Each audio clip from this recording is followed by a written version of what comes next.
Hello, good evening.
Good evening, everybody.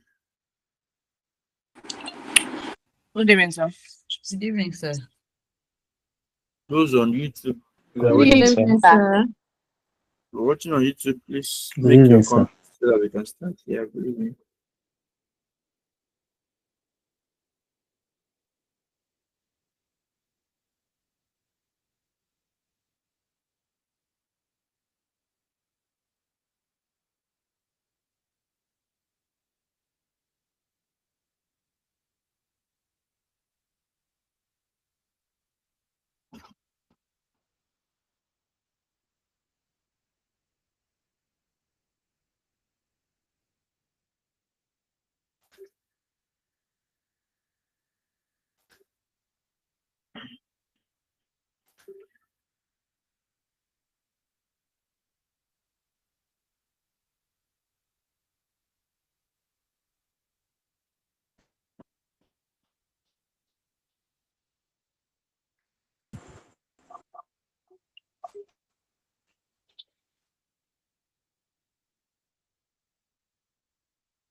All right, so let's get into it. Last class, we started to look at cost of capital, and today we are hoping that we would complete. Last class, we were only able to discuss extensively on cost of equity, right? And we looked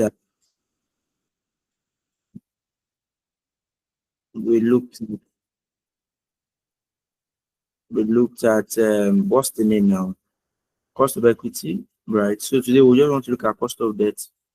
And don't forget where we started from, that your capital structure would be a mix of both a debt and equity, right? So it is then left to you, or it's then important that you must be able to determine uh how do I call it now?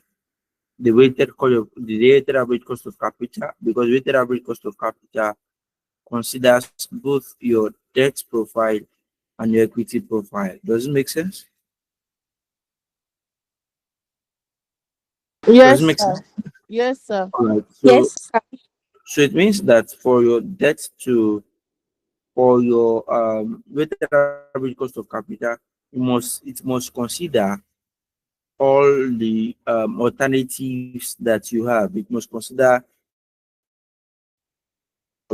debt and cost of preference shares. So confirm that you can see my screen now.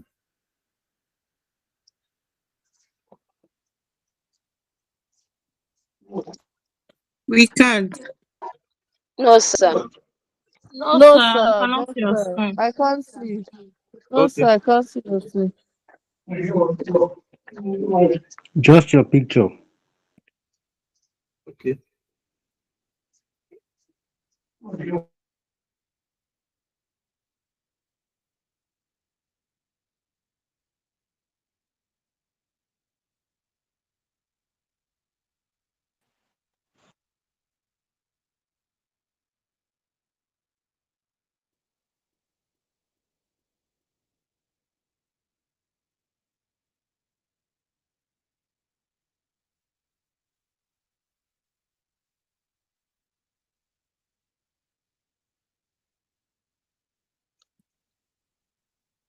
Can you hear me?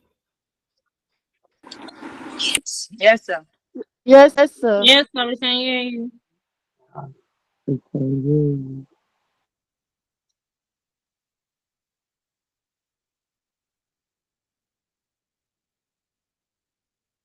So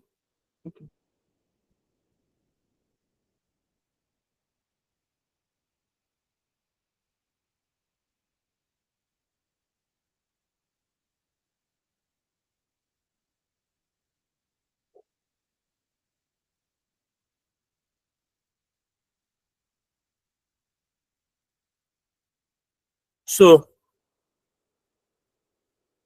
a firm can determine or decide to use either debt to use debt instruments to finance, and debt could either be debentures or bond to raise funds, right?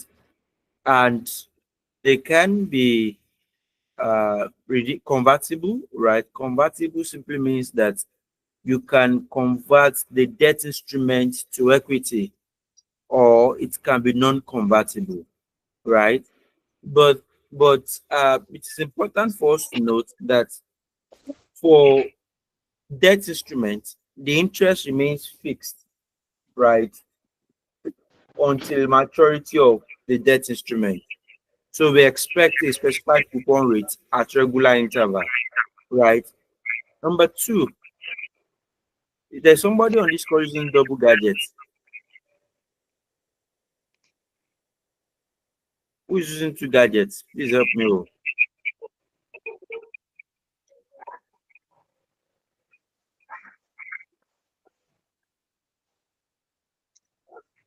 Hello? Divine Mercy. Divine Mercy. Sir.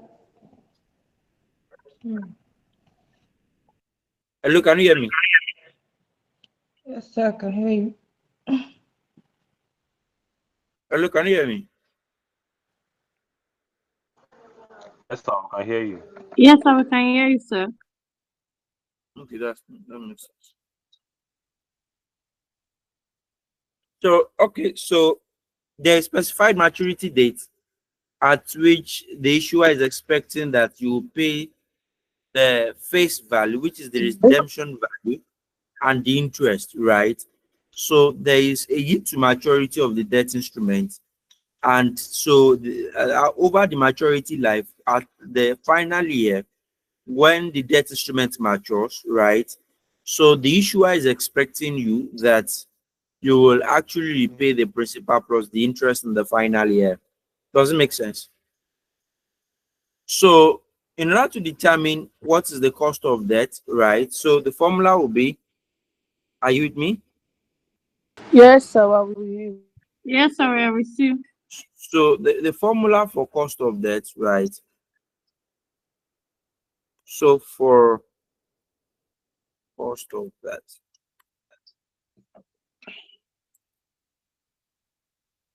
alternatively called KD. So you have KD will be equal to C1 minus T tax rate plus face value plus principal.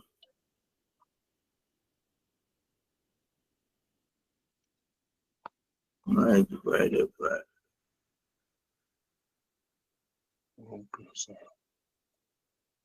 N or divided by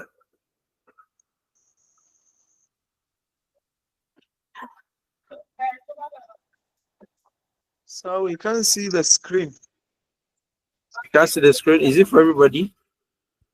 I can Yes. see your screen from my I hand. can't see your screen from here. Just seeing your We can see picture. the screen, just as far. Your screen. I can see It's your not screen. clear, sir. Is what? Okay. It is your picture I'm seeing from here.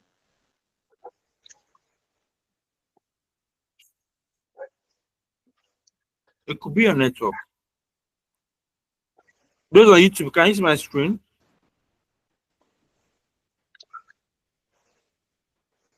Yes.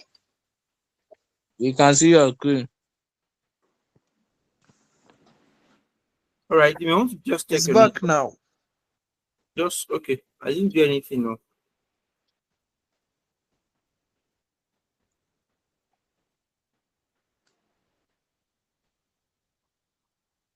So where your C is the coupon, annual coupon, or interest payment. Your T is the tax rate. Your F, right, is the face value.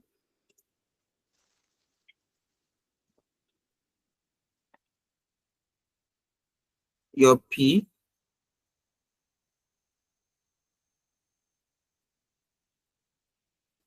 is. Can you zoom your screen? Can you zoom You your can screen? try it from your end. The amount realized after deducting transaction costs and issue costs.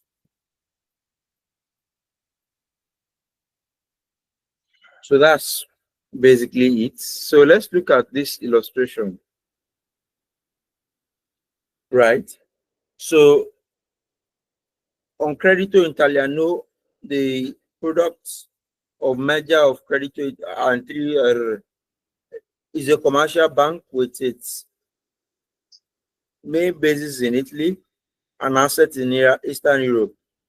It issues debentures with a coupon of 11%. So we have illustration. Coupon is what?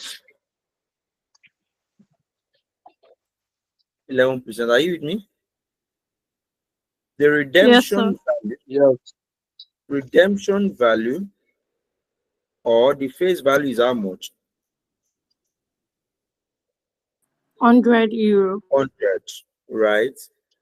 So the net amount to be realized after deducting transaction cost is what? 98.75. So the P is what? 98.75. 98.75. Then what we need then is your tax rate. So the tax rate is how many? The tax rate is what? 40%, right? 40%. So what's the maturity period of the debt instrument? 15 years. Number of years? 15 Number of years? years. 15 years. So let's apply the formula here. So if you want to apply the formula, it means your K. It's not easy for a man. Why can't they put on your hand? So your KD will be equal to, just let's apply the formula. So what's our C in this case? Our coupon is 11%, right? Into brackets, 1 minus 0.4, right? Plus the face value is 100 minus 98.75, right? Divided by 18 or divided by it is F plus P, not F minus P. Are you with me? 98.75. Sorry, I mean 15. Oh. So is it F minus P or F plus P? F? Is it F minus P? That is 100 minus 98 Is or minus, 100 plus? is minus, sorry. Is minus. So 98.75 plus, what's the F? The face value, sorry, what's the face value now? 100, right? Divided by 2. So have you calculated it? What do you have? You follow board mass, right?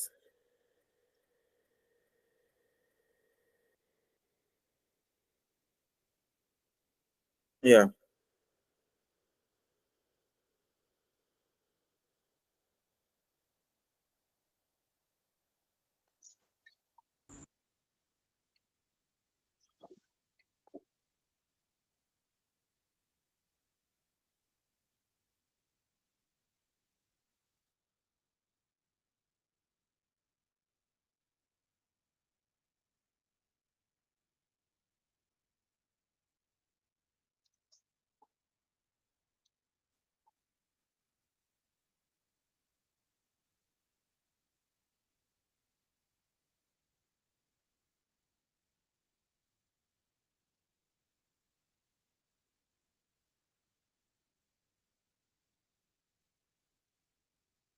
Oh yeah, no. Am I alone? No, sir.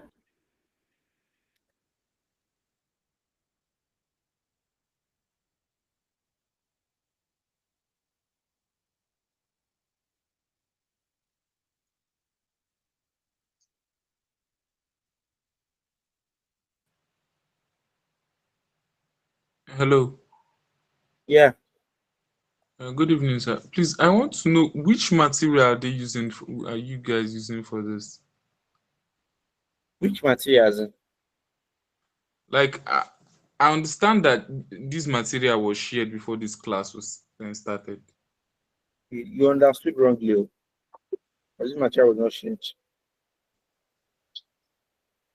Okay. So because I'm not even seeing what, like, I'm using my phone and I'm not seeing anything.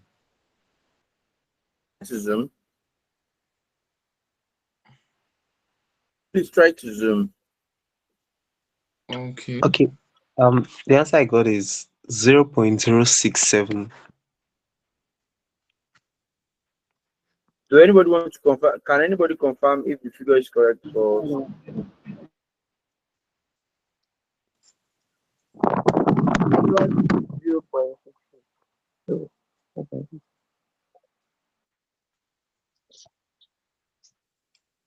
What do you say you got?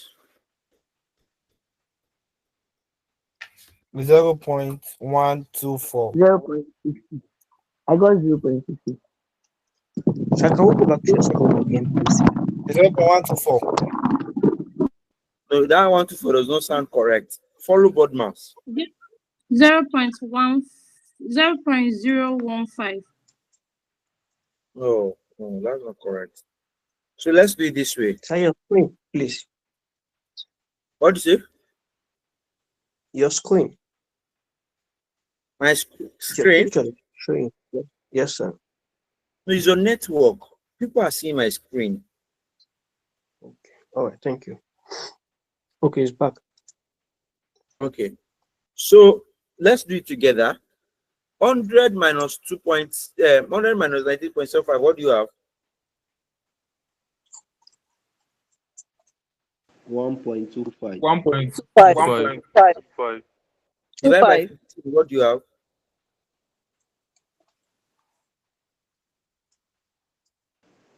0.083.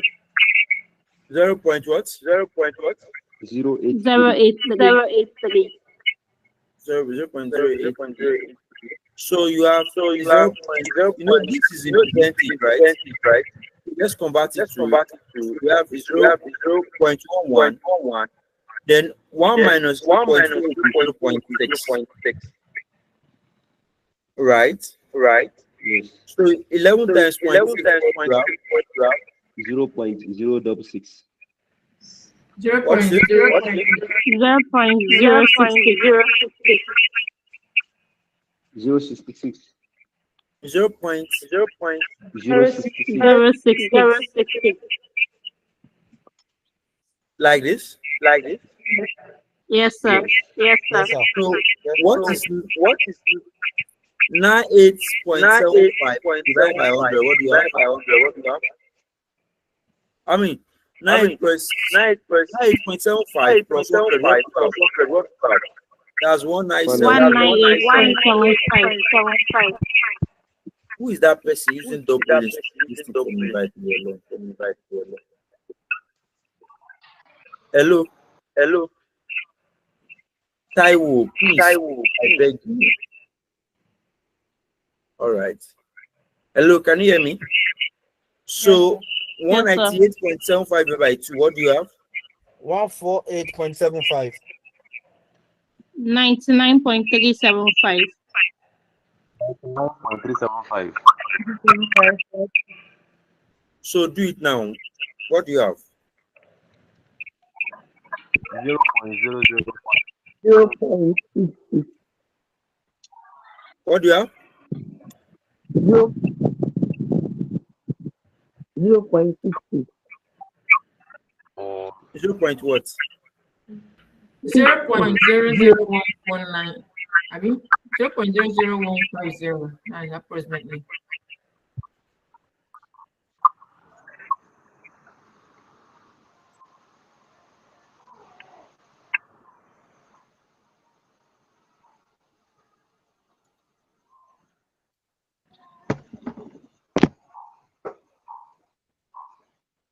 $1.499 something something.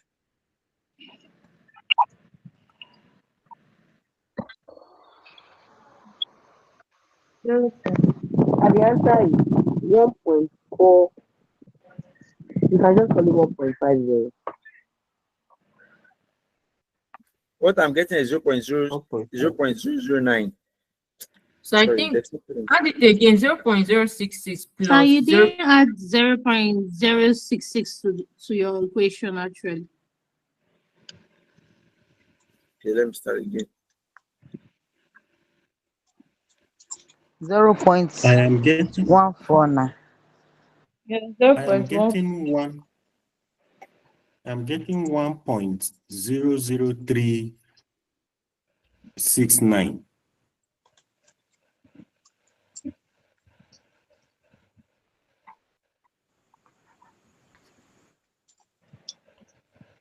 The answer you should get should be around 1.4. The answer you should get should be 0.067 something.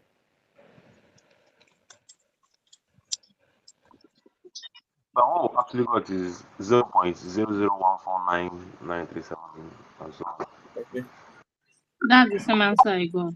0.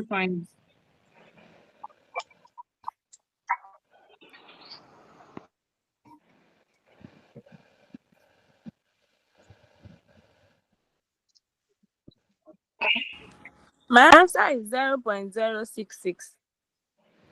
0.066, Abby. Yes, I'm also Yes. getting 0.0. That's the correct answer. But the answer we got from this particular calculation is 0.0015. The denominator should be 148.75. 100 divided by 2 will give us 50. So 98.75 plus 50. No, that's not it. I think that's what But the that's formula not the is. denominator. ZB plus F. 98.75 plus 100 will be 198.75 divided by 2. You have 99.375, right? Yes. So when you do,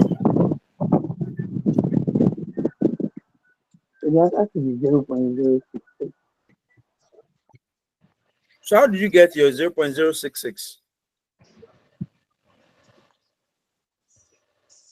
That is 11 times 0.6 will give you That's where the 0.066. mistake is. It's supposed to be 11%. That was the mistake I made the first time. I didn't convert the 11 back to normal. It's 11% that is there, not just 11. I think that's why you're getting 0.6 thereabout. I use 11% and I'm getting No, I use 0.00149. and I'm So when Exactly. you getting That's use why I get 11%, to 11%. give you 0.0015. 0.066. No, it's giving 0.00149. If you use 11%, that is when you get 0.066 now. Yes, when you use 11% Then to give you plus, 0.066, then you yes, add the 100 minus 98.75 Is the divided by screen. 15.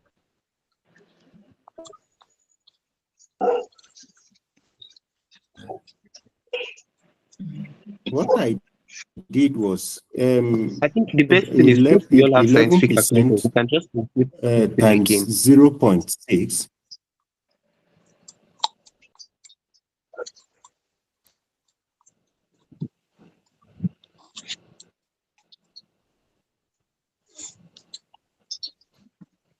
Our lecturer is no longer on the call. I guess it's very cool. I'll take over. No.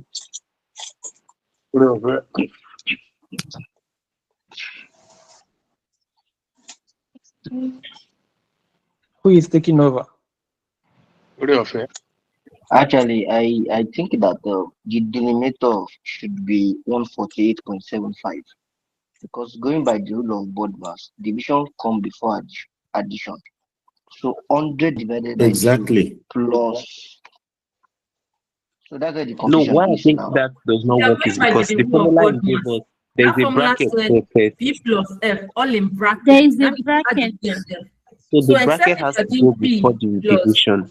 F over 100, F over Because And we that's are the board it's mass for what is me. just trying to tell you that you are dividing everything in that bracket by 2. exactly. Okay. Okay. The board mass bracket comes first.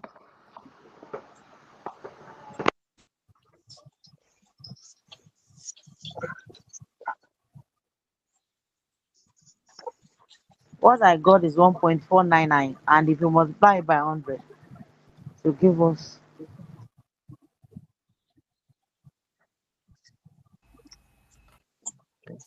That's the case. I think the problem is the 11%.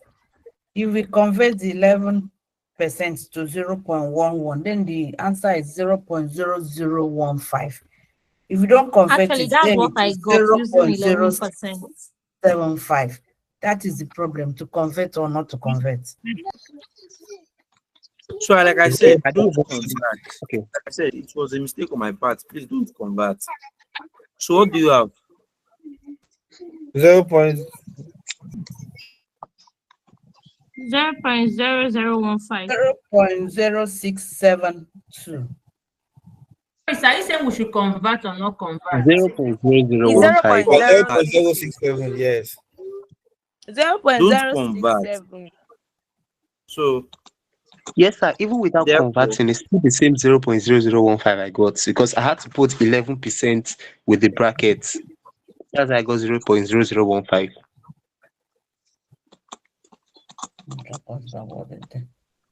okay, don't worry, we'll do it together. KD, we go to 6.73. Okay.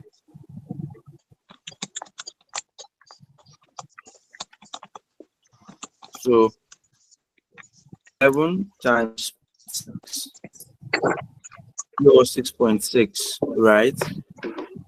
Let's just note that 6.6 plus then 100 minus 98.75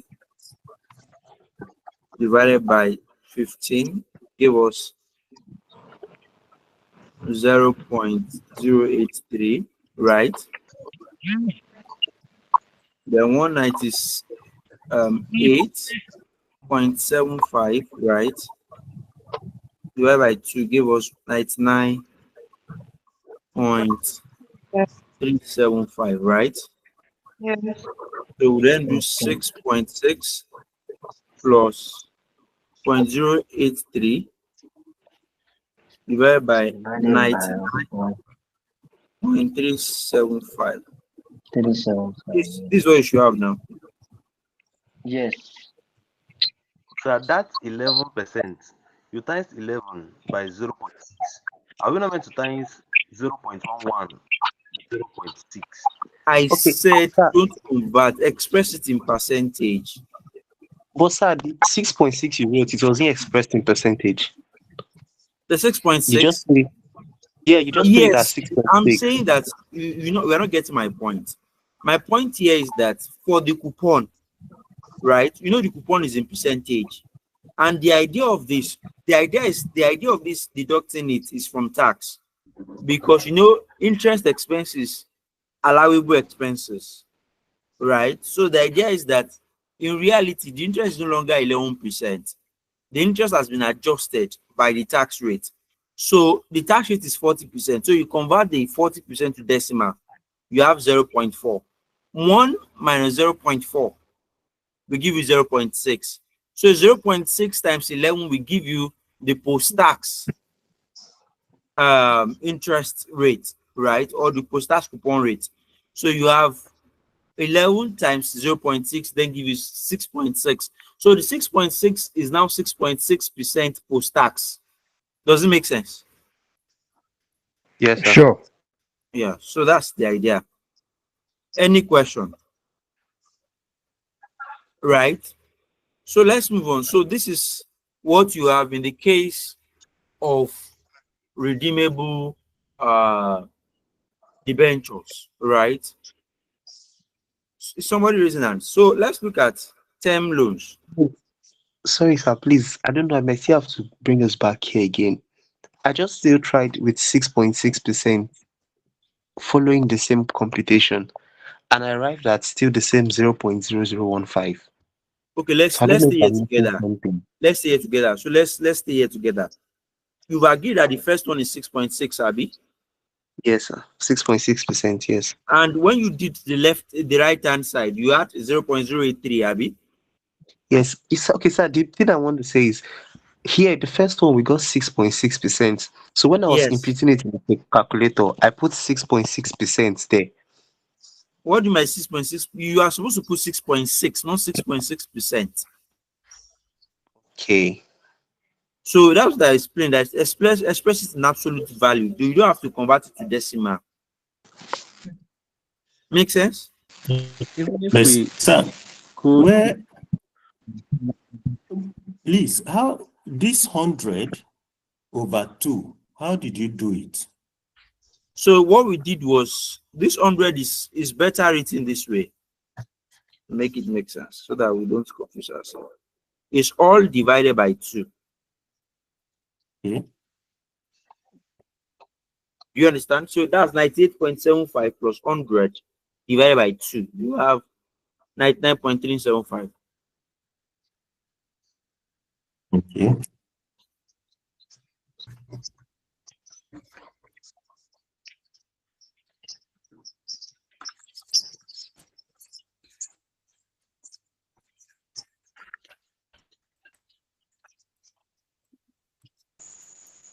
All right. So for term loan is basically a financing structure you get from the financial institutions, right?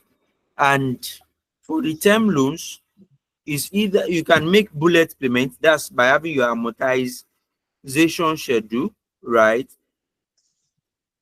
Right, or you can make all your payments all at once. That's the principal plus interest. So in that case, determining is not difficult. For term loans, determination of the cost of debt is not difficult. And even in your exam, I perceive that when the examiner is testing work on most occasions, he uses a kind of term loan as an example. So in that case, the cost of debt, are you with me? Excuse me, Yes, sir. sir. I raised my hand. Nobody, you didn't call me. Okay, please go ahead. All right. Sorry for dragging you back to that particular formula. Because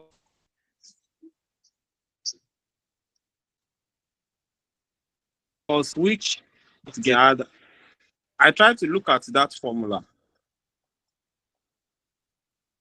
The formula actually different from the normal formula for cost of debt. Hello, can you hear me, sir? Yes, I can hear you. Hello? I can So hear I you. don't know if that you get here for cost actually different from formula, which down that we know as interest over 1 minus P over market value of debt. So that's Yes, my okay. thank you. Okay, that is when your debenture, the formula you gave, I was still going to go to that, but now that you've raised it, no problem. But that's when your debenture is to perpetuity, right? That's with an infinite life. This formula is for when your debt instrument, that's your debenture, has a finite life in the case of bond, right? But the formula you gave, which is cost of debt is equal to your interest into bracket 1 minus T over the repayment, right?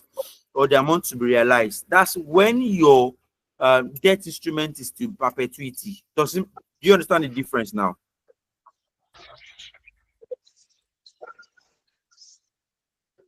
Hello. I'm with you. Yes, I've explained. So do you understand that? Yes, I understand. I'll look at it again. Thank you. Okay, no problem. So, but I was still going to come to that, but since you've said it, let's just. So, for term loans, right? Like I explained, this interest. This is the simplest actually. Interest, then into one. That's 1 minus the tax rate. Good evening, sir. Yes, good evening. Don't lock you outside. They don't lock you. You said good evening. You said okay, they don't lock you outside. All right. So So will you let's. share this lecture note? Sorry. Yes, I will. Okay, thank you. All right. So let's quickly check this before we move on. So we said Cadbury Chefs, the English soft drink and confectionery producer, took a term loan of 300 billion. So the term loan, 300 billion on 16th May 2001. The semi-annual interest rate on this loan is 5%, and the payment schedule provides for 16 half-year installments starting on 2nd February, 20th February, and then on as soon as the tax rate is 35%, calculate the semi-annual post-tax cost of the term loan. So in this case, we just say KD. Since the examiner asks us to determine this, so we have KD will be equal to, what is our interest in this case? Our interest is what? 5%. 5%. Right, into 1 minus the tax rate is 35, right? 0.35. So all you just need to do is then KD will be equal to 5%, then multiply by 0.65, right? Is that correct? So invariably your KD in this case will be what?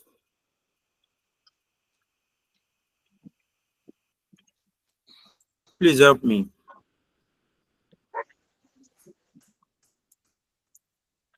Three 3.25%. 3.25. 3.25%. Right. That's for term loans. Then the other one is when the debt instrument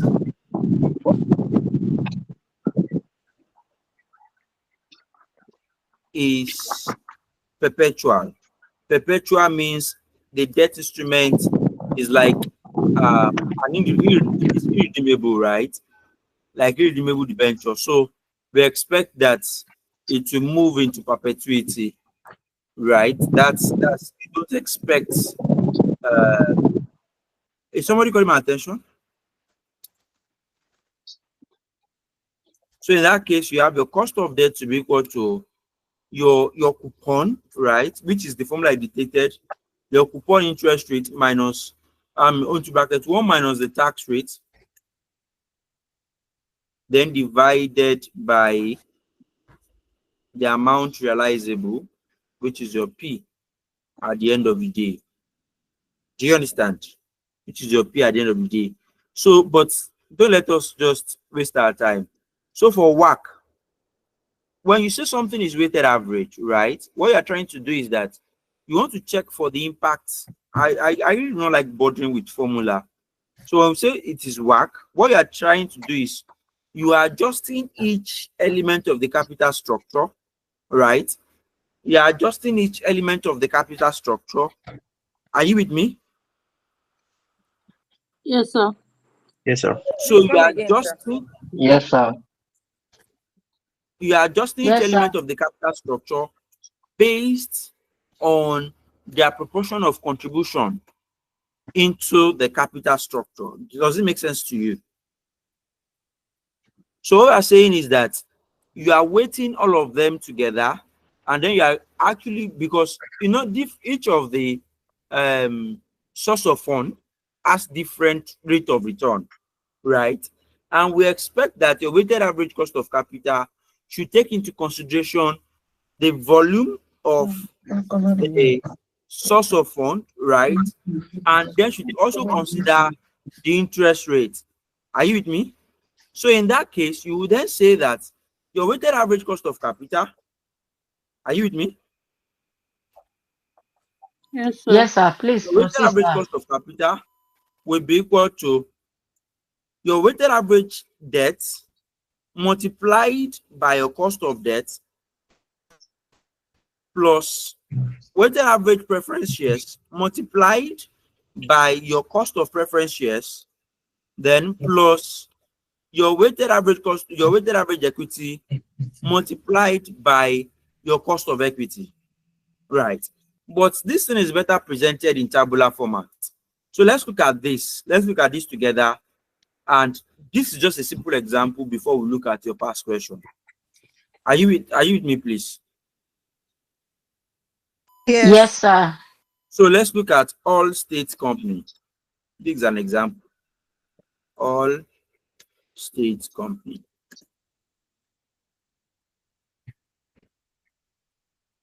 So all state company as, so typically I would just say source of fund. Then I will say rate, then cost in percentage, and then I will say the total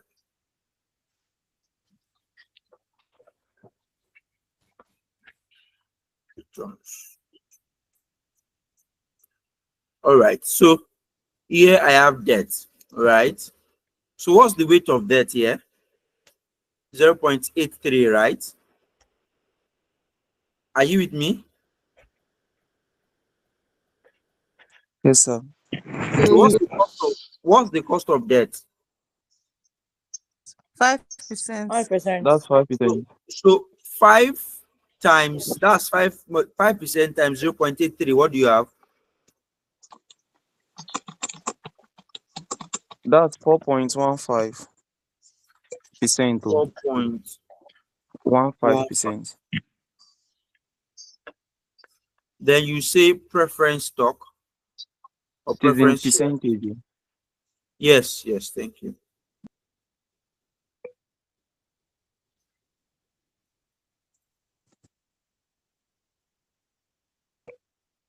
What do you have? The weight is 0.21, I mean. And then you have 12%. 0.12%.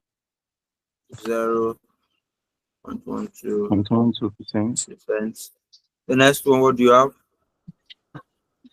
0.16%. Common stock. You have what? 0.16%. Eh? 0.16. So what do you have here? 15%. 15%. So what do you have? 2.4%. So it means that if you check this carefully, so it means are you with me? Yes, sir. Yes, sir. So if you check this, you have what's total weight? You should have 100%, Abby. Yeah, that should be And 100. And what do you have here? 6.67%. 6.67%. So if you look at your weighted average cost of this now, your WACC this time, it would then be your KW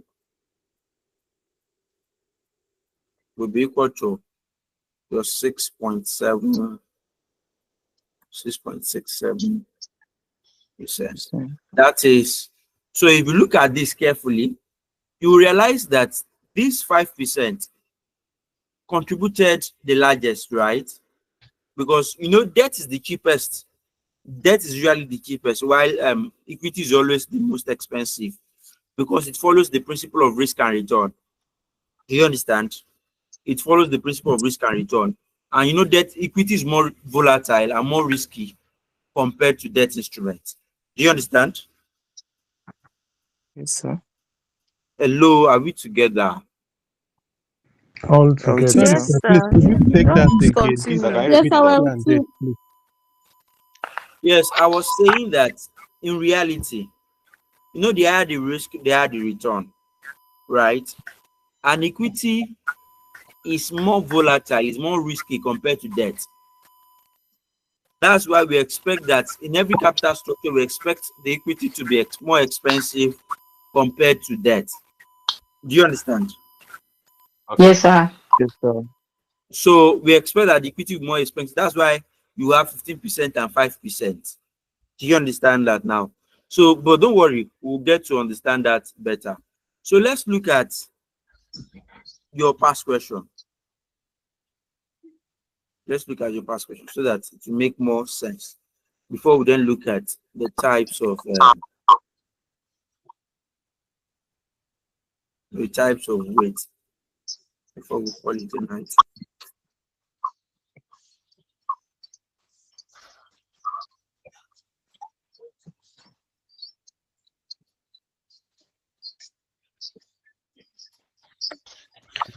Which question were we solved? We solved the question in the last time.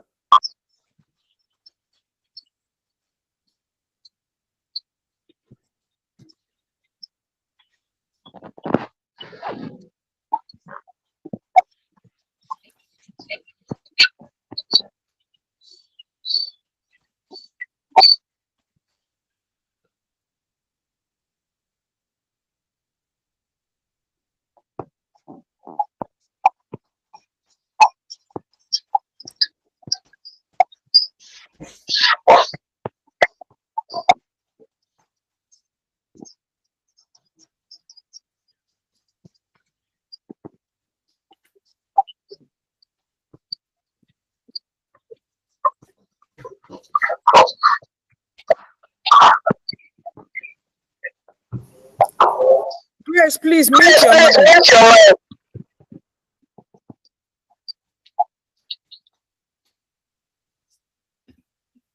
All right, so let's check this question again. Which is that, sir? Yeah, November 2019, question 6. I think we started it last class.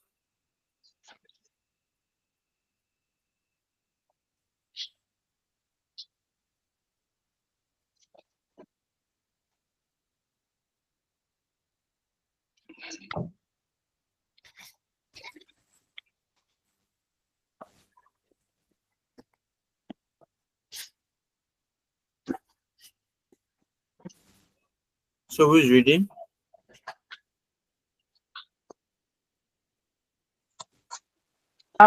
Which year and what questions, sir, please? November 2019, question 6. The directors of Jale Yemi PLC, JP, an Abuja-based entertainment company, are currently considering the appropriate cost of capital to use in appraising capital investment. It is the policy of the company to assess the financial viability of all capital projects using net present value criterion. You've been provided with the following financial information of the company. Most recent financial statement of financial position. We assume all figures are correct, sir. Yeah. JP has an equity beta of 1.2 and ex-dividend market value of the company's equity is 1 billion naira. The ex-interest market value of the convertible bond is 168 million naira, and the ex-dividend market value of the preference share is 50 billion naira. The convertible bonds of JP have a conversion ratio of 19 ordinary shares per bond. The conversion date and redemption date are both on the same date in 5 years' time. Okay. The current ordinary share price of JP is expected to rise by 4% per year for the foreseeable future. The equity risk premium is 5% per year, and the risk-free rate of return is 4% per year. JP pays profit tax at an annual rate of 30% per year. Required. A. Calculate the market value after tax weighted average cost of capital of JP, explaining clearly any assumptions you made. B. Discuss why market value weighted average cost of capital is preferred to book value weighted average cost of capital when making investment decision. And C. Discuss how the capital asset pricing model can be used to calculate a project specific cost of capital for JP, referring in your discussion to the key concept of systematic risk, business risk, and financial risk. All right, so thank you. So I'll just do the A and possibly B before they will call it a night. Then when you are doing capital asset pricing model as a topic, you will do the C part. Okay. So what's the name of this firm? The name of this firm is Jolayemi.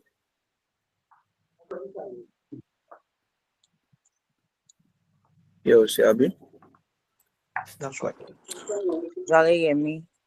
Yes.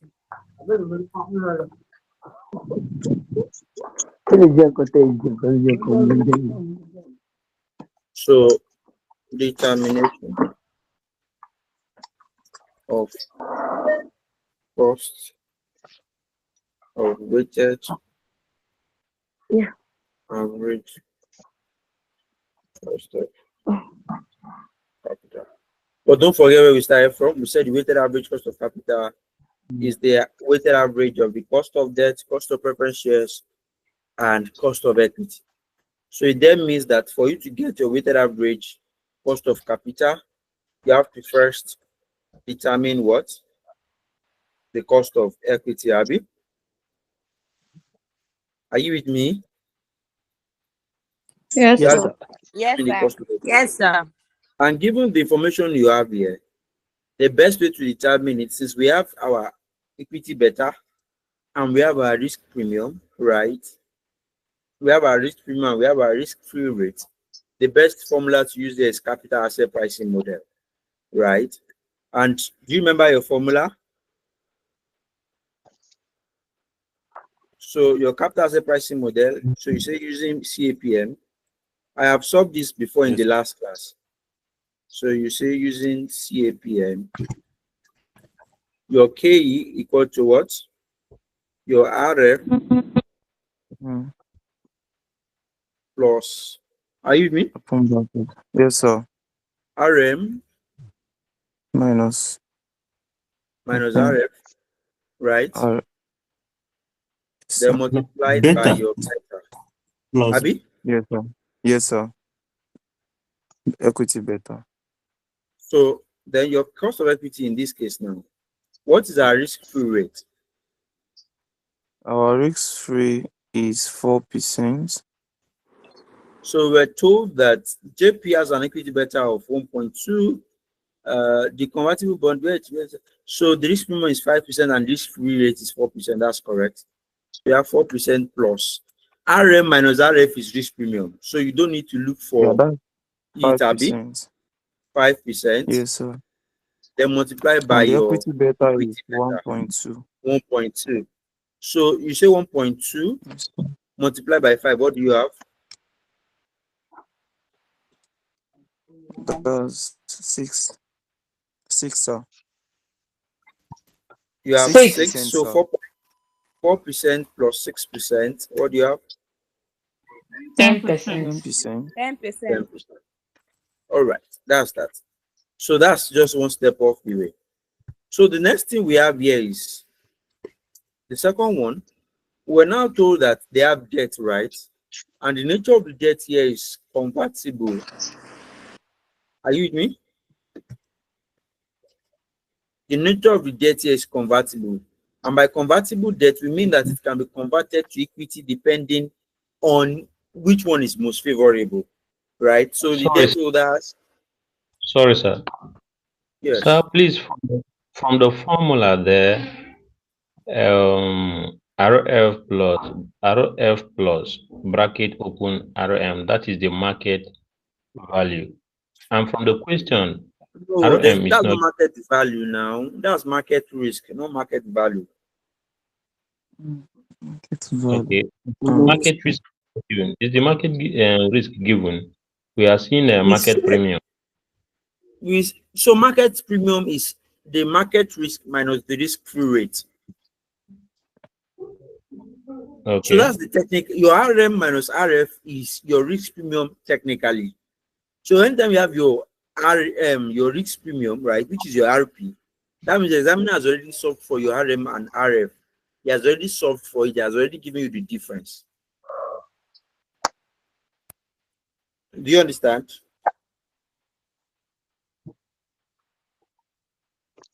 Hello. Yes, sir. All right. So let's move on. Okay. So we said that convertible bond, right, or convertible debt instrument is a debt instrument that can be converted to equity at the discretion of the person having the instrument, right? So if I have an instrument, I can The bondholder. Yeah, the bondholder. Thank you. So at the discretion of the bondholder, I can convert that instrument to equity, right? So, and you know, if that is the case, it has to be dependent on whether it is profitable to convert to equity or not at a given day. You understand? Yes, sir. Do you understand my point? So it has to be. So the first thing you need to determine in this case is to determine whether it is more better or profitable to convert or not to convert. That's the first step. Do you understand? So in that Yes, case sir. now, Yes, sir. so let's look at what is the current market value of the bond. Determination of cost of convertible.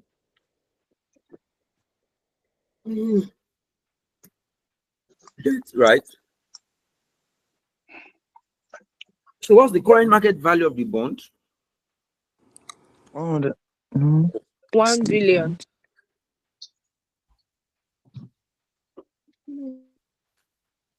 Okay, it will be 168.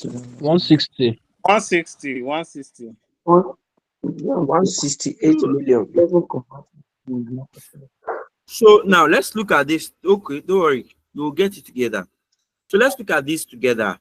We were given the book value of the bond to be 160, right?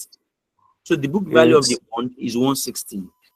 But we were Yes. told in the additional information, right, that the the convertible bond has a conversion ratio of 19 shares, and the conversion date, wait, that's not what I'm looking for. What I'm looking for The is ex-interest market so value. JP has an equity beta of 1.2, and the ex-dividend market value of company's equity is 1 billion. The ex-market value of the bond, that's the market value of the bond, right, is 168. That's the ex-interest market value of the convertible bond is 168, right? And you know that are you with me? Yes, sir. So, and you know that the par value of bond, right? That's the nominal value of bond is 100. So to get the actual current market value, it will be the par value, are you with me? Multiplied by the X int. Par value multiplied by the X int. Yes, X int market value divided by the nominal value. Yes, sir. Are they multiplying by the market value or they are dividing it? Are we dividing the 168 by 100 or we are multiplying it? I said the par value times your X int market value divided by book value. So what we are saying is this. What's the par value? 100, right? Multiplied by What is the X int price? 168. 168 million.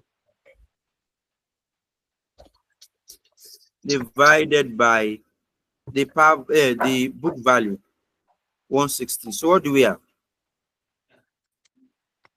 105. 105. So it means the current market value is 105. Do you understand it now? Are you with me?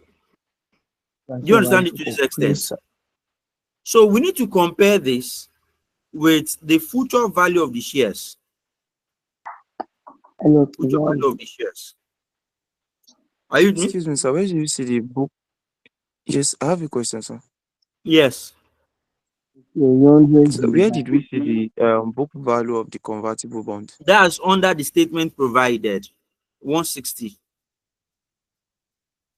Okay. Do you understand? So all figures are in million. And you realize that Okay, they gave that's us why we 168 didn't million. consider the. Yes. Yeah. So I do understand. you understand it now? So we are Yes, sir. comparing the market value of the shares Sir. with. Hello, Yes. sir. Please, I'm lost. Network threw me out. Please, I'm just coming back. You need to watch the video. Sorry. I'm just okay. Proceed. I can Wait. catch up. You can catch up. Okay, no problem. So we want to compare.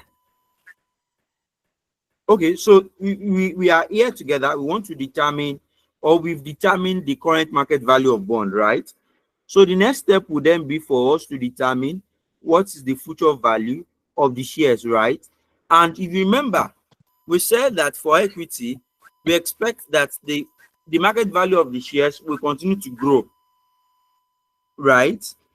In perpetuity, I mean in the foreseeable future, right? But because, are you with me? Yes, sir. Yes, sir. Please. Yes, sir. Yes, sir. Okay, but because this convertible bond has a point of conversion, right? They said the bond can be redeemed in the 5th year, right? That's Yes, sir. the conversion date and redemption date are both in the On same the date same in day. 5 years' time. In 5 Can you years' see that time. information? So because Yes, of that, we expect that the shares will grow to a certain position in the 5 years' time, right? So that would be that we have to determine the current market value of shares, right? The current market value of shares, then multiplied by the growth rate. So what's the current market value of shares? What's the current market value? 105. 1 billion. That's the price of bond. We are looking at ordinary shares now. 1 billion. That's 1 billion. The market value. So the market value is 1 billion, right? So Yes. we have Yes, sir. 1,000 because we are doing all figures in million, right?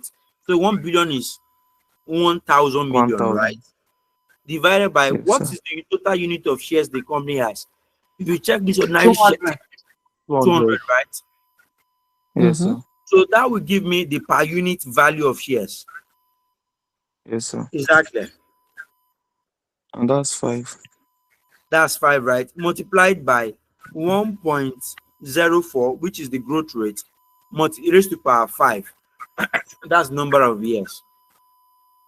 For 5 So years, what do we? that's 6.083.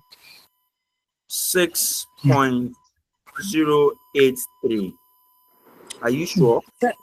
Sir, sorry. Yes, sir. Yes, correct. Sir, what's the Okay. formula you use for the future value? So we said that the current market value of shares, then you just determine by getting the future value. So you multiply it by the interest rate raised to power 5.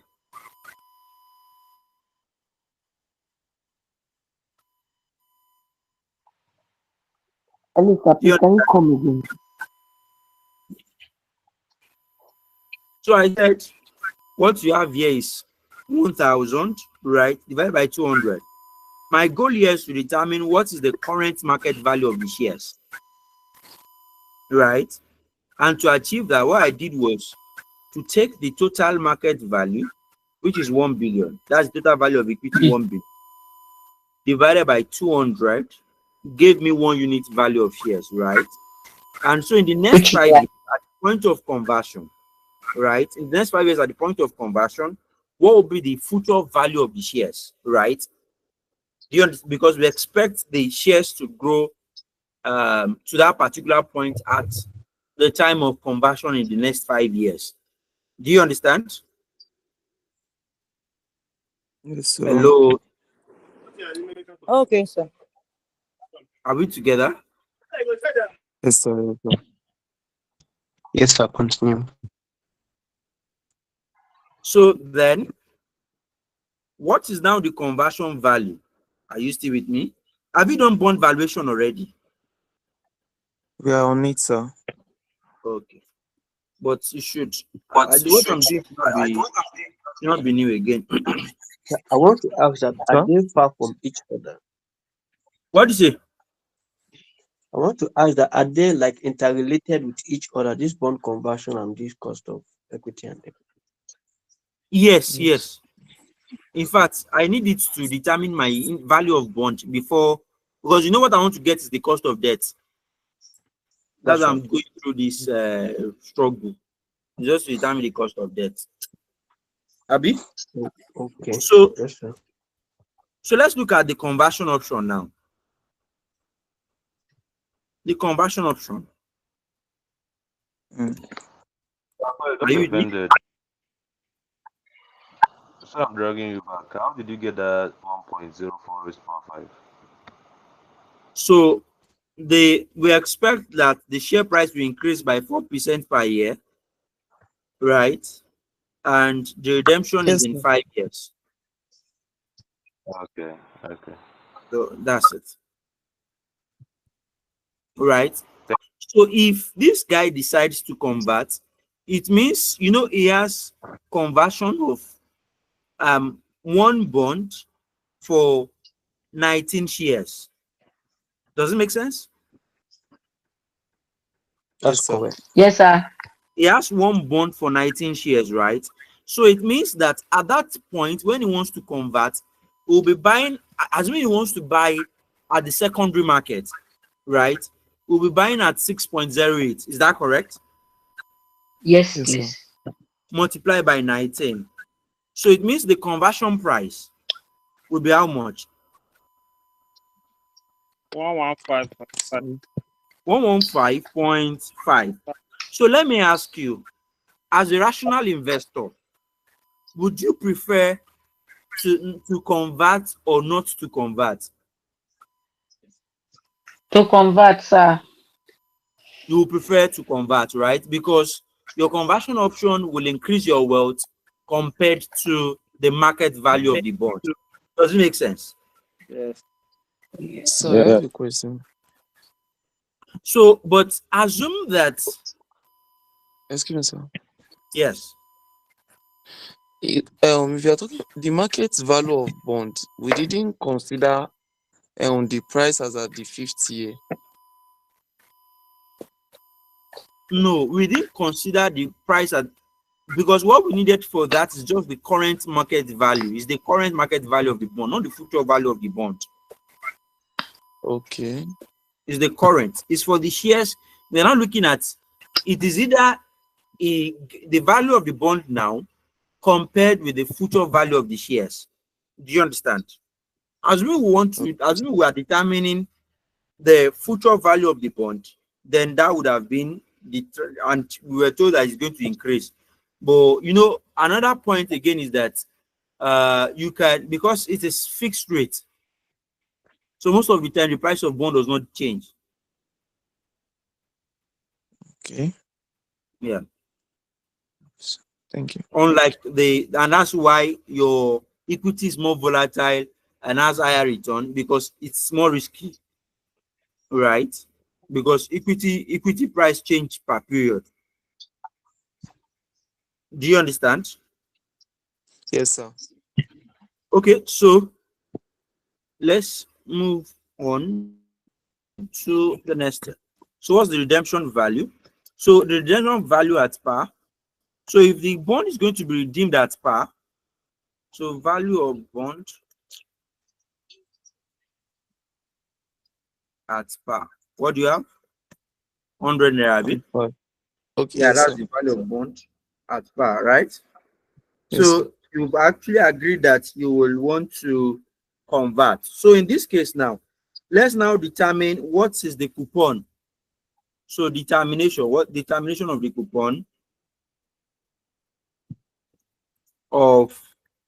the coupon on the bond. Are you with me? Yes, sir.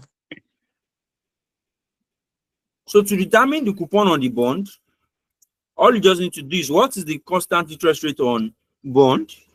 7%, right? 7%. So Yes. your coupon will be equal to 7%. Then don't forget the tax implication, right? Yes, sir. 1 minus 35.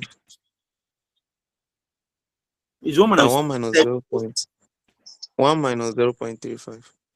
0.3. Then multiplied by the par value. Yeah. Oh, don't worry. Let's do this as coupon rate. Let's do this as coupon rate. So what's the coupon rate there? The coupon, okay. 7 0.9. 4.9. So we have 4.9. So that's the post-tax coupon rate, Abby. So we then have, yes, sir. have it together. So it means the coupon per bond will then be 4.9% times the par times value. 100. Right? Yes, so what do you have? 4.9 naira. 4.9 naira. Are we clear to this extent? Yes, sir. Right. And we said what? Are we together? You wanted to say something? Somebody wanted to do something. So it's like we are entering this thing. It's like what? We are entering this thing small, like deeper. You are entering it small. I don't know what you mean, oh. But do you still get it? Yes, we are good. At least with the reward, we should be able to grab everything. Okay, so now this is how to get the coupon by bond. But don't forget, that's why I asked if you did bond valuation. You know, the actual on convertible bond, right? The actual interest rate on it will be based on the internal rate of return of the bond. That's a convertible bond. Do you recall that? Yes, sir. So it means at this point, for us to get the actual rate, we have to then determine the internal rate of return on the bond. Yes, we have to determine the IRR of the bond. So let's just here 0. The bond is redeemable in 5 years, right? Yes. 1 to 5. Then the 5th year you pay the principal. Yes, sir. Okay. It's becoming interesting, right? Yes, sir. Yes, sir. This is cash flow. So discounting factor. Let me do the cash flow first. What of the items, sir? There's no rule for the arrangement anyway. What of the items, sir? The item or particular? There's no rule. Like you can use item here or cash flow here. Anyhow you put it is fine. We are saying the same thing. At 4.9%. No. That's the actual coupon. So let's just use the pre-tax as the base point.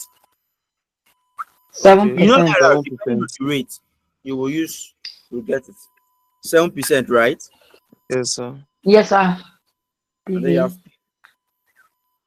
you have discounting factor at what? What trade do you want to please now? We don't know if maybe let's try 5. So let's just 5%. But we need to solve. Let's find out whether it's positive or negative. Then we'll know Negative which first. one to use. Okay, let's do it that way. So let's quickly look for this cash flow. So the first year, the market price is 105, right? Yes, sir. So what's the annual coupon? Mm. 4.9, right? Yes, sir. So what's the conversion value if you decide to convert? 115.5. So what's discounting factor at 7%?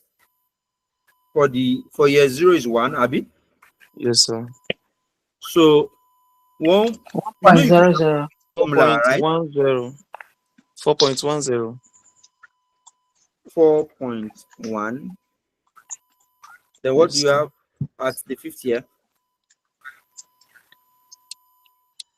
0.712 or 713. 713. Let's do your discounting factor at 7% to 3 decimal. Let's see. That's 4.100. Okay, it's 4.100. Yes. Okay. Thank you. So what's the PV now? 105. So 4.10 times 4.9. What do you have? That's 20.09. 20.09. Then multiply. What do you have? 82.37. What do you say? 82.37. 82.37. No, I got 82.35. 82.35. So what's your PV, your MPV there?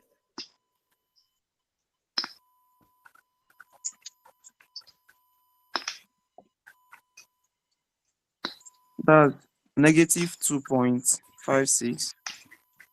Oh, positive, sorry. It's Please, I positive. don't understand. Please, I'm confused. This discount factor of 1 to 5 is giving us 4.10.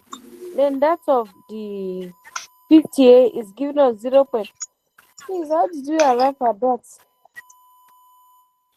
That is negative 2.56. Sir. Negative 2.65. That's No, it's correct. 56. 2.56. 56. Yes. 2.56. Right. So now, how do I get it? Do you know how to do annuity?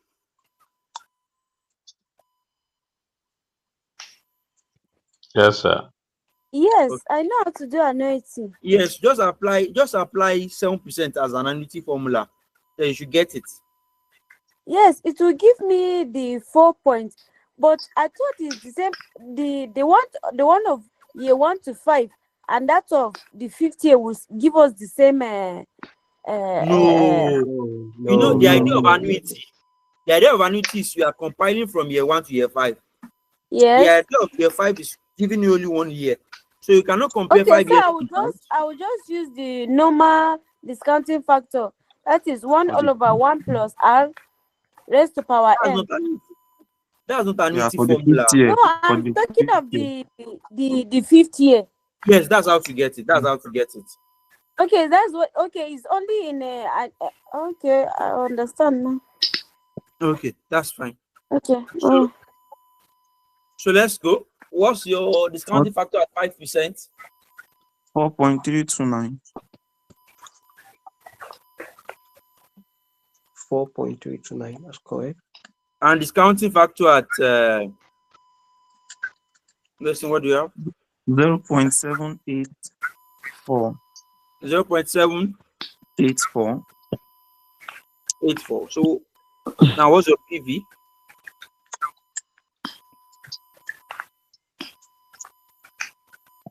Yeah, we have 1.5. The second one is 21.21.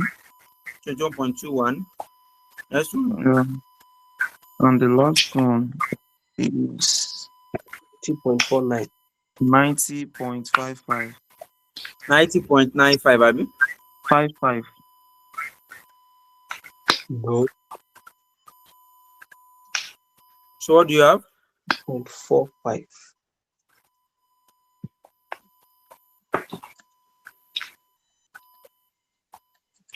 That's positive 6.76. 6.76, Abby. Yes, So you sir. now interpolate, right? Yes, sir. So IRR got to Lower rate. lower rate plus MPV Yes. lower rate Positive minus MPV MPV higher higher rate. rate. Bye bye.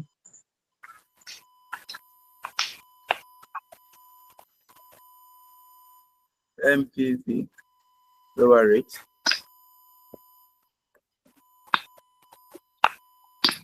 Right? I think the lower rate, that MPV lower rate should be That at you the swap. numerator. Exactly. Yes, so What is That it? of the one you put So at must the sort this numerator is figure. supposed to be at the denominator. I didn't get you. The Like one you put at that the MPV lower rate MPV minus lower rate MPV higher rate you want should up. be at the denominator. Then the MPV lower rate should be at the numerator. I'm not sure I got you. Like the one up should be down. The one down is up. Okay, yeah, that's lower. correct. Sorry.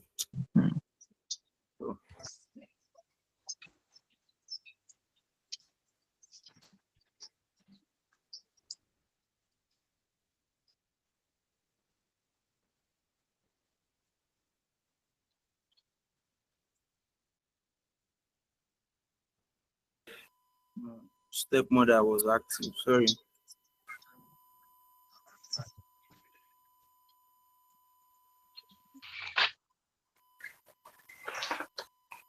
So what do you have? What's our lower rate?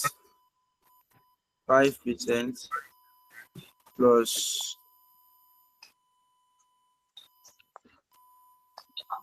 6.76 divided by what do you have? 5.1, 5.2.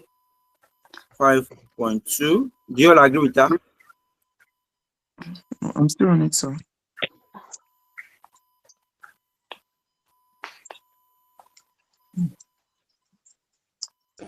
No, sir. What's it? 9.32. Is 9.32. 9.32. Yes, sir. Yes. Yeah. Okay, so what do you have? That's 5% plus The answer is 6.451. plus 1 point 6.45. plus 1.45 451. 45%. Yeah. Okay, 451%. Yeah. So, and if you add it together, it will be 6.45%. All right. So that's now the rate on the bond, right? So now let's come back and then determine the rate, the cost of preference shares. Are we together? Hey. Yes, No, sir. sir. Sir, So yeah, I'm with you. so what if we are given the yield to maturity of the bond? We don't need to go through all this stress, right? Yes, you don't need to go through all this stress. You are given the yield to maturity. Okay. All right. So no. So where are we? The cost of preference shares. Huh? For cost of preference shares. Come on. You choke. SFM.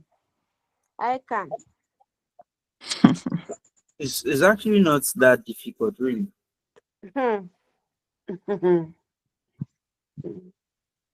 it's not difficult. The problem is just because of the assumption.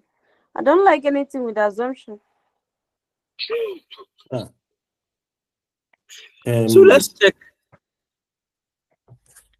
Please, so somebody need to help me with this annuity formula. This thing is really giving me headache here. Sorry. So annuity formula is 1 minus 1 plus r raised to power n over r.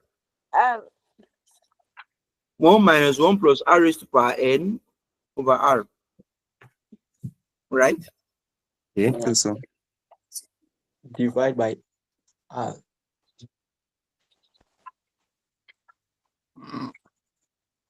There is the power of minus n.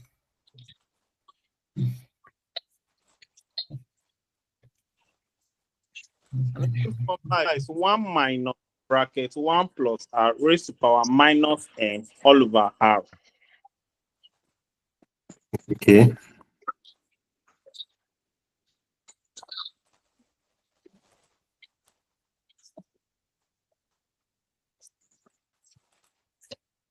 Thank you. We're good? Yes, thank you. All right. So let's move on. We're told that. So the preferences, let's check if there are other information around the preference shares. So JP has an equity beta of 1.2, X div, the convertible bond, okay, good. So we're told that the X dividend market value of preference share is 50 million, right? Share is Right. So let's go there. So it means that the cost of preference shares will be 5%, right? Yes. Multiplied by what's our, just like the way we did the current value of shares, right? So what is our market value of preference shares here? 50 million. And what's our book value? 80, right? 8 million.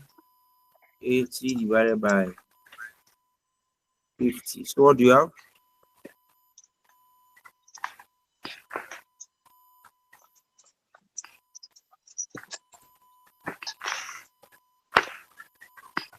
One 1.6. 1.6. No. 80 divided by 50 will give you what? 1.6. 1.6 times 5%. Yeah, 1.6. Is it not 50 divided by 80? No, it's 80 divided by 50. The nominal value over the market value. It's 8. 8%. 8%, right? So Yes, now I think we're good now. So determination. Determination. Of yes, we just WACC. weighted average cost. Capital.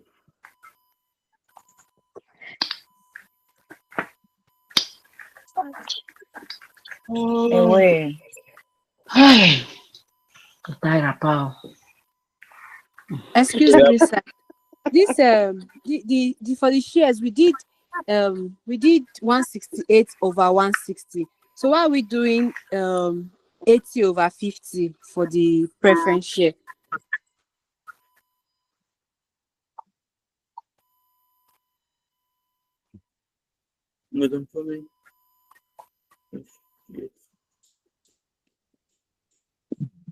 It should have been 50 over 80. No, it's not 50 over 80. I'm coming. Let me start. There is 80. The nominal value is 80, right? And the market value is 50. So what we're trying to achieve here is to determine what proportion. Okay. That's the X div price.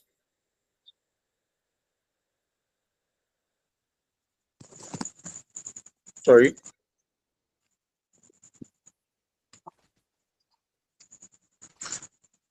Sir, Yes. I think I understand what you did.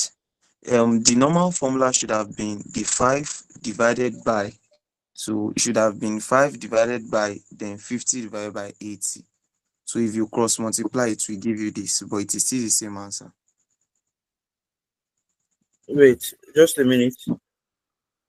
5 divided by 50. Divided by 80. Okay, let's do it this way. Each shares is expected to get And we can first determine the market value, sir.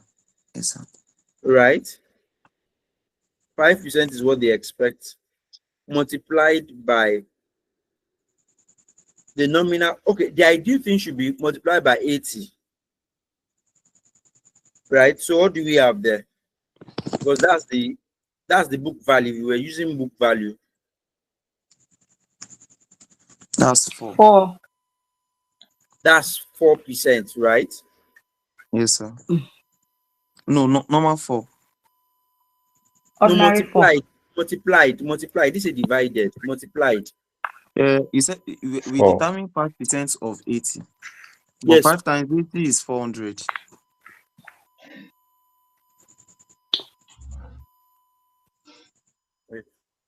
So the assumption here is this. The assumption here is that we are using the market value, right? We are using the market, okay, yes. We are using the nominal value, right? Because the idea here is that this is the XD price. The XD price, that's post dividend price. Yes, sir. Right? So we are looking at what is their returns if we consider this 80, but subsequently they are going to be paid based on the XD price. Do you understand?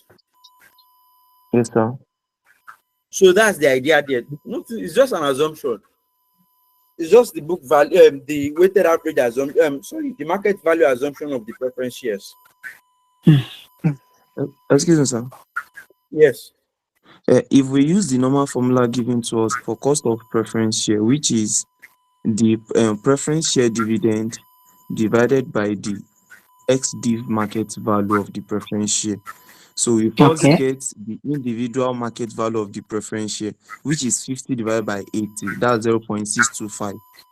So if you now, that's the XD market value of the preference share. So if you now do 5% divided by 0.625, it will also give us 8%. Okay, that's correct. That's what I was trying to find out. Thank you. So, where are we? So we have the stocks. Sorry, you said 50 divided by 80. We give us 0.625. 0.625. Then you said times 5%. No. 5% divided by 0.625 will give you 8%. 0.05 divided by 0.625. 5 divided by. Okay. 0.6. Is this one an assumption and a formula? That's the formula. That's the formula. Sorry, that 5%. Why are you using 0.625 to divide it? And the rationale behind 50 divided by 80, I assume that is the market value divided by the number of ordinary shares. Yeah, to get the market value per the number of preference preference shares, please. Preference shares, not ordinary shares. The number of preference shares, sorry. Or let's say the book value of the preference shares. Hey. Okay, so please, I have a question concerning this, and I don't know, maybe I'm wrong, if I can get clarity, because what I understand from this is that, first of all, the book value is 80 million, and at 5%. So at a later time, the market value is now 50 million. I don't know, but what I'm thinking is, since the market value is lesser, it should indirectly mean that the percent is supposed to look lesser. That's the cost of the preference shares. It's not supposed to go lesser than the. No. You know, the idea of preference, the idea of the preference dividend is the amount remain fixed. Yes. The amount remain fixed, so it's not going to look lesser. Preference share is better than ordinary share now. So, and their own is fixed. So, it's not what I'm thinking too, because SFM is thinking an assumption. I'm just thinking, okay, if the book value is 80 and then the future value is 50.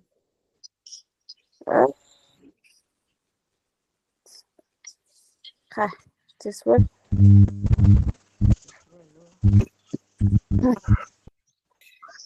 All right. Let's move on. Yes, sir. All right. So we have source, right? We have the market value. We have the cost. We have the width. MVK. That's market value multiplied by the cost, right?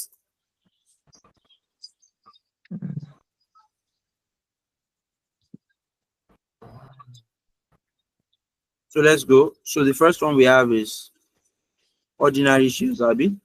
Yes, sir.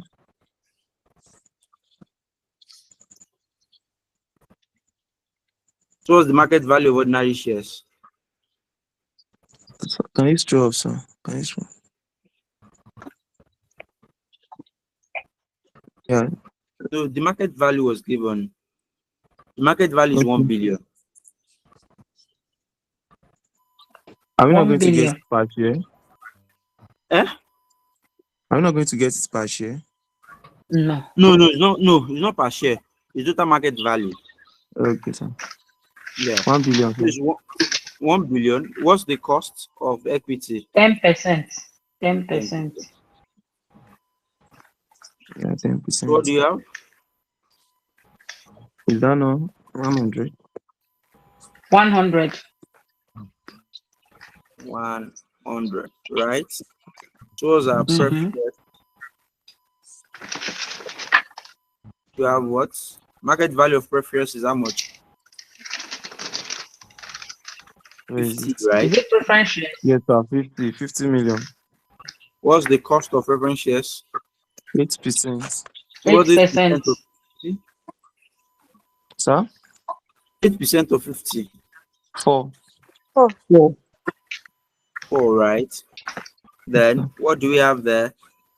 Convertible. We have convertible bond. Bonds. What's the cost? What's the market value of convertible bonds? 168. 168 million. 168. What's the cost?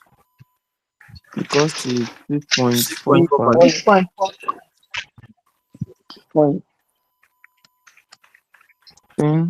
10.836. You see? 10.84. Yeah, 10.84. 84. Approximately. No problem. So what's the total market value?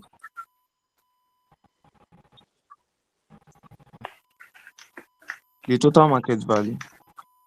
Yeah. Or just let's total each of them. 1 to 1 to 10. 1 No, to it's 1 8. to 180. 1 to 1,000. Yeah, 1,218. 218. So what's total for the weight?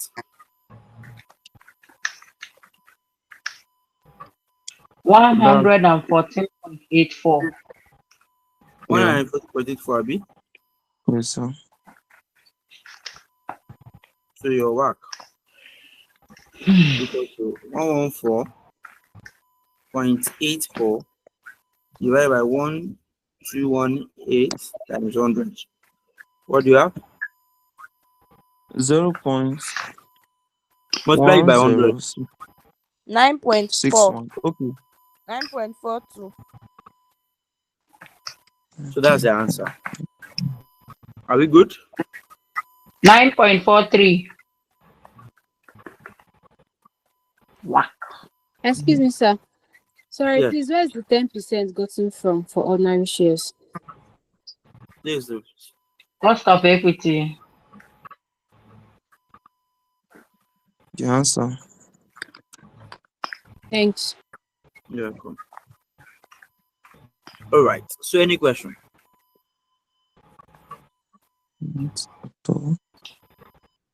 Sir, is this another formula for cost of weighted average cost of capital? Because what we did the other time was addition. We actually added. So you can actually use that other formula, but I just think this is more simple. The formula, the formula is that you do your KE, your KE, yes, your MEKE, Your KE, your KD, and your KP. yeah, Then plus for work, yes. then KP, MP, Yeah, MP plus. then plus what's that? Still give you KD and MD. Abi? But at the Yes, end of sir. the day, then you divide it No, by it's not included tax. total market value. Total market value. So this is actually this other one is the fastest. If you do Okay, it this way, form. The tabular form. the tabular form is the fastest, I think, because it gives you more clarity, I guess. Okay. But if you do it this other way, you get the same answer. But the other time we didn't divide it by Yeah, we total didn't market divide value. it because what that guy gave us was the weight already. Okay. What that examiner gave us in the case was the weight. So what he gave us at that point was something like this. The last value. The last, you understand? So that's why we didn't have to do that. Exactly. Any question? Yes, sir. Sorry, please. Somebody asked you that when there is yield to maturity, we don't need to do IRR. Please, I don't understand. This is my first time joining class, so I don't understand the yield to maturity. Like, I really don't understand. I'm actually lost there. Sorry. Okay. There is how do I put it now? There's two basic types of instruments, right? You could have yield to maturity, and then you could have mark to market, right? So for yield to maturity, that kind of instrument is like a term loan where the rate is already fixed, right? So the rate is already fixed. So at that point, because the rate is fixed already, there's no need for us to determine the IRR because that's a fixed rate of return. Do you understand? Yes. That's why it is like that. But for this one, you have to they're giving us the market value of the bonds. That means it is typically marked to market. That means they check the market price frequently. That's what mark to market means. Sorry that are you trying to say if the yield to maturity is given, is the same thing as the cost of the debt? Yes, but you all just need to do is now to adjust it for the tax. We adjust it. Okay, Yeah, we just walk back to adjust for cost of for the tax rates that is given.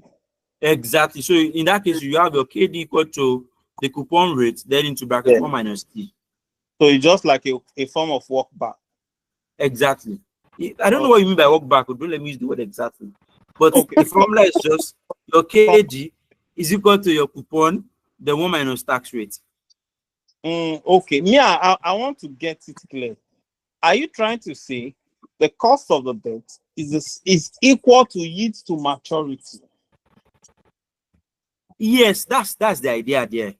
Because the interest, there's annual payment this thing, right? So it's the coupon is fixed across board.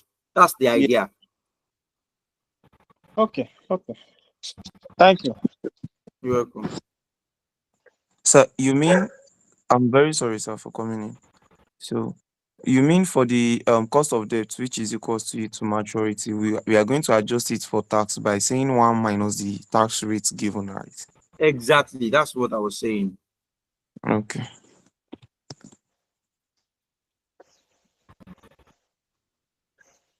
All right. Sorry, sir. So Before you go further, let me get this. He asked a question about this yield to maturity. This yield to maturity, this debt we are talking about, is it because there are some companies that don't deal with this bond?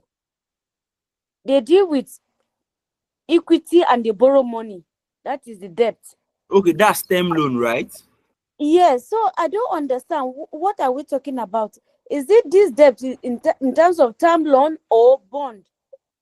So okay, just you could have your term loan, right? Yes, Term loan has a fixed rate of return. yes, So you could have that your bond, right? yes, You yes, could have a yield to maturity where there is an annual payment plan, right? yes, More like your interest on loan. yes, sir. Do you understand the idea there? So, Yes, sir. but if it is in this case, if you are given the yield to maturity, so you are more or less going to treat it more like a term loan kind of arrangement because it is annual payment. Do you understand? So the payment Yes. is fixed across board. That's what I was trying to say. Okay. Yeah. So I have a question. Yeah. Is long-term loan included in cost of capital Yes. or what? Yes. Sorry. Is included in your WACC because your WACC is taking into account your total capital structure. That's both your Okay. equity, your pref, and then your debt. And term loan is the debt instrument, or is a debt. Yes. You don't use the word instrument. It's debt. So anytime they gave us long-term instruments, we should factor it in as a Exactly. Even is all right. if you have overdraft, right, and you are given the cost of overdraft, you should consider it too. Okay, sir. Thank you very much You're because welcome. I have come across a particular question that eliminated long term, so it was kind of confusing for If we me. see the question, we may look for the reason why they eliminated, but debt is also part of your capital structure. In fact, for most companies, their debt to equity ratio is always high. So debt is an integral part of their capital structure most of the time. So I have a question, sir. Yes. Thank you. Yeah, my question is that if you are given more than one debt, like if you have more than one source of debt that we are using to finance our business, probably we have convertible bond. We also have what do you call it? Is it now fixed loan or what do you call it just now? Term loan. Term loan. We also have term loan, and they give us the weight. We're given the weight, and just like the first example you saw. So as for the debt, we have for cost of debt and market Yeah, value so of you debt. have to As for look the for debt, are we going to you have add? to look for each of the value. No, you don't have to lump it up. So you look at the cost of the term loan, cost of the convertible bond, then you bring them Okay. to the table like this. Okay, just like the first one. What do you mean by just like the first one? Sorry, You mean we bring something? them separately. We bring them separately, right? Yes, you bring each of them separately. So Okay, you are that's going what I to wanted arrange to it know. something like this.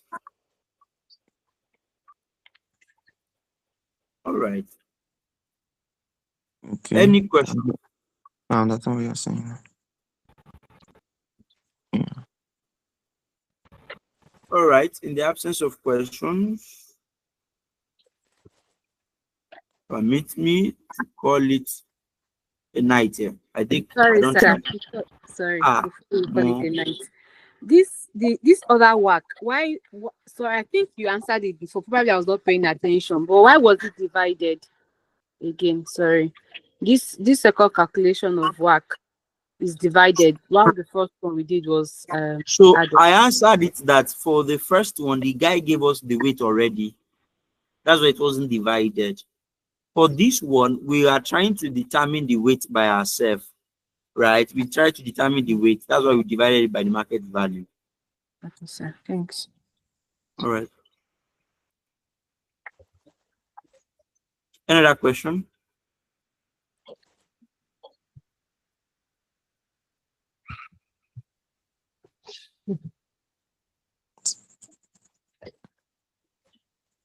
So in the absence of question, permit people are even serious. People are using torchlights.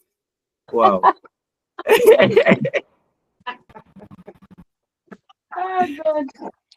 All right. Good night, everybody. So good night. Thank you very much. Good Sir. night, sir. Thank you so much.